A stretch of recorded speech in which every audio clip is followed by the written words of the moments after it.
And so that's a problem. The other problem with the ADNA, frankly, is you actually can't date it any better than you can date the archaeological remains. So that gives you a window of, usually about a half century.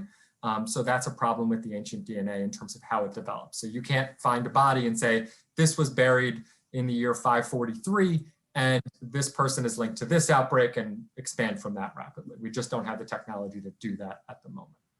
So that's the background, and then I'll turn it over to Lee if you want to get into more on the DNA. Yeah, Merle, I think you covered most of the details I was planning to cover, but I think the ancient DNA has shown some important things, right? It has shown that modern plague is the same as historical plague, is the same as late antique plague. So the Justinianic plague was indeed plague. That's an important discovery.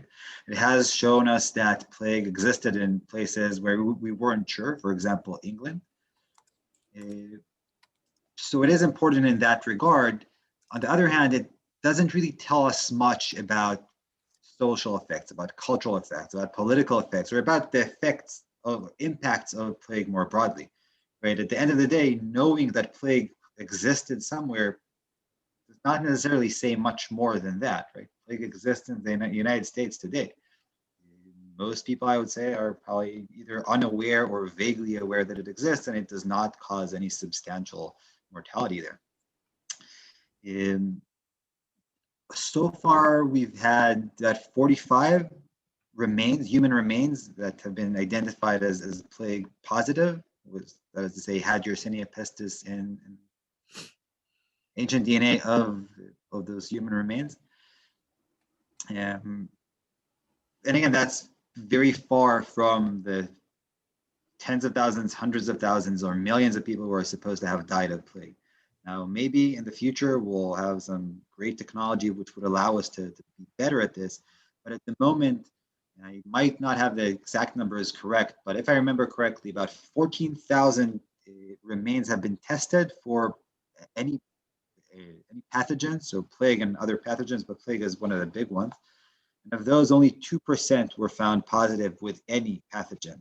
So it's a pretty expensive process, and the chances of actually finding something are pretty low. So yes, on one hand, it is important and has made headlines. On the other hand, it's probably not going to answer the kinds of questions that Merle and I at least are interested in, at least not in the foreseeable future. All right, there are a couple more in the chat. Before we get to that, Mr. John Torpy has his hand up. Go ahead, John. Hi, thank you. Thanks for that talk. It was great.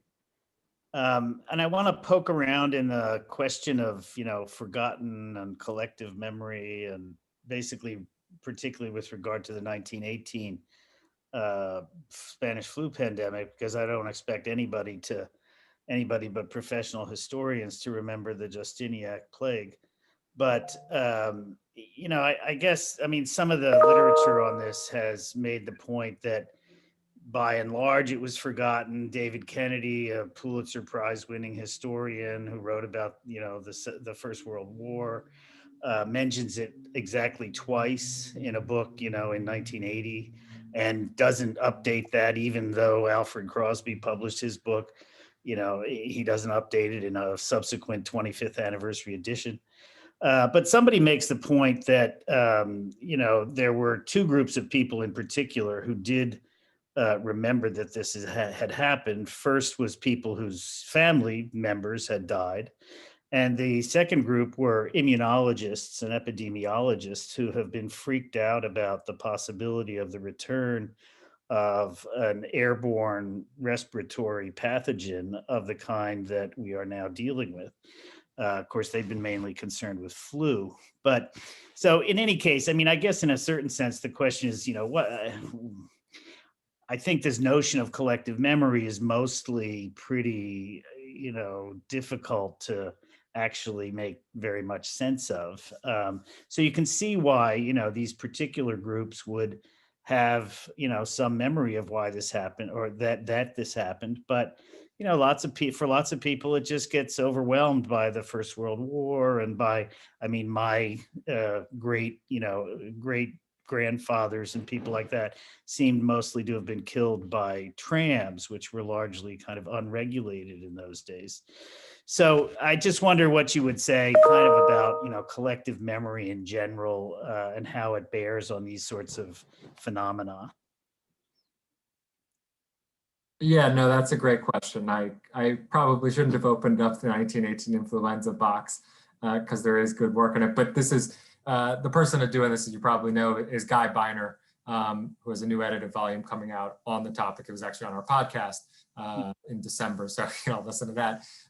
But what he points out, actually, interestingly enough, the story Lee told about how people think and use diseases in history is something we put together when it came to the Justinianic Plague. And what Guy is interested in is how the discourse and when the discourse bubbles up from time to time, which is directly linked to moments in which pandemics basically become a thing again. So the Hong Kong flu comes up, and in the 1960s, there's another scare, and in 75, there's another scare. So I gave short shrift to that story. I have a longer version where I have Alfred Crosby in a nice red sweater, actually. But the key to the Crosby discussion, Lee doesn't like my picture of Alfred Crosby in the red sweater. But the key to the Crosby thing is the book itself is renamed, right? So the book is just called Epidemic and Peace because it's actually just framed as a World War I story. And he shoved disease into his World War I story, and it doesn't quite work. And then it only picks back up in '89, essentially when this infectious disease story is being done. And the good cutting edge work over the last, as I said, decade or so, 2 decades now, on the 1918 influenza pandemic are exactly on what you said, which is the epidemiologists and their work over the last 30 or so years in particular. The local stories, this is Nancy Bristow's work and others, right, is really archiving local stories that have been quote unquote lost. That I think, as I said, perhaps too quickly, is being done, at least right now, it looks like better for COVID. And that's something that I'm hopeful to see. Interesting. Thanks. Okay, we have unless Lee wants to respond to, we have another question in the chat.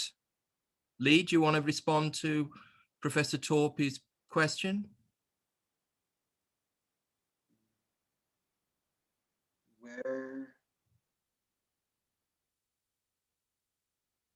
I can see a few questions here. No, the same All right. question. I think I probably covered it. So No, that's fine. Okay. We'll move on to. I see a question in the chat because obviously we want to give everybody as much time as possible. So for equity's sake, with the questions, there's a question from Steve Freed in the chat, which talks about Jack Weatherford in his book about the Mongols.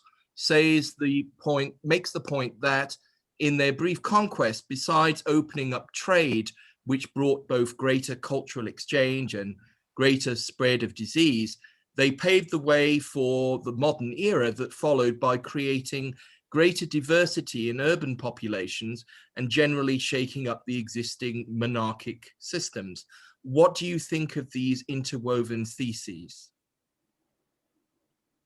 So plague, I suppose, is shaking up monarchic systems and linking it with the Mongols. So if to answer that question in the context of the Justinianic Plague, so I guess the question we should ask is what were the effects of plague? And if the effects of plague, as we argue, were not as significant or as consequential as argued, for example, for the Black Death, could plague have been inconsequential, actually? Does plague have to be consequential because, by definition, because it's a plague? What we are trying to argue is that the answer is probably not. I mean, we should check each and every case, in our case, the Justinianic Plague, the 6th to 8th centuries, and see if we can find an effect. And I think what Merle showed in his part specifically was that we don't get the kind of effects that we can attribute to plague, or at least attribute to plague in a robust manner. And we can draw correlations, right? Plague happens and then other things happen as well, right? Plague happens first and then the Roman Empire falls. The Persian conquest comes in, the Arab conquest comes in, the early Islamic conquests come in. But are these things related or not? And the causality, for both of us at least, establishing a robust causality is important and is not something we were able to do, or we were able to find or be convinced by anyone else who did this for the Justinianic plague. As for the Black Death, I don't know the literature good enough to be able to comment on it, confidently at least, but I can speak about both the Justinianic plague and maybe a bit about the Third Plague pandemic. Okay, thanks. Joe? So we have another question from Mr. Dimitrik. Is there evidence of differentiation during the Justinianic plague in regard to class? Were rich people better off than poor ones in any respect, and why? So do you want to take this, Merle, or should I go? Yeah, so actually there is. So, I mean, we're not entirely sure, but John of Ephesus, the church person, the bishop that I mentioned, the second most influential person who writes about plague, he actually does talk about class quite a bit. And he says that the poor died first in great numbers. And I think that makes sense. I think we can believe him on that. He believes they were blessed to die first. But we don't have any numbers. So we know they died first. He tells us that afterwards, elites died as well. So the wealthy died as well. We know, for example, that Justinian, the emperor, decides to do something with the burial problem that Merle mentioned, partially when some people tell him, listen, there are all these elite corpses of elites who are lying around and they're not buried. So someone needs to do something. So that is kind of pushes him to try to solve the burial problem. But we don't have any specific numbers, and at the end of the day, both rich and poor died. So John, who says that the poor died first, then tells us that everyone dies and they die together, and he sees it as some kind of equalizer before the next.